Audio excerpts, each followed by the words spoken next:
අම්මේ එක වසර ළමන් බදලා ගැනීමේ උත්සවයට ටීචර් ඩාන්ස් එකකට මං තේරුණා අම්මේ. අනේ දුවේ මම ඔයාලට කියලා තියෙනවනේ ඔය නැටුම් වලට යන්න එපයි කියලා. අපිට වියදම් කරන සල්ලි නෑනේ දුවේ. මම මේ වැඩ කරලා ගන්න සල්ලි වලින් අපි හැමදේම කරන්නේ. මං දන්නවා අම්මේ. බේබිත් තේරුණා. අම්මි අද නැටුමිස් මාව ඩාන්ස් එකකට තෝරගත්තා.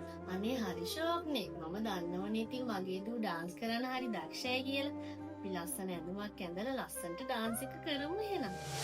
බේබිගේ අම්මට සල්ලි ඕන තරම් තියෙනවනේ දුවේ.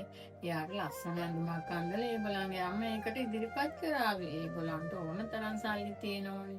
ඉතින් බේබිගේ අම්මා මේ ගෙදර වැඩ කරනවට සල්ලි දෙනවනේ. ඒකට සල්ලි වියදම් කරොත් අපිට වියදමටවත් සල්ලි නැති වෙයි. ඒ නිසා නැටුම් ටීචර් කියලා යා ඔය මේ නැටුමෙන් අයින් වෙන්න දුවේ. හරි අම්මේ.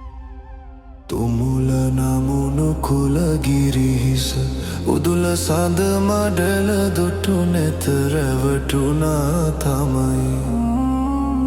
කිමද මේ තරම් මේ ගැන හිනහෙන්නට කාරණා. මුහුණ රතු වෙලා දෙනෙතින් කඳුළු පනින තුරු එනියට ඔහොම හිනා වෙනකොට උඹ ලස්සනයි උමා.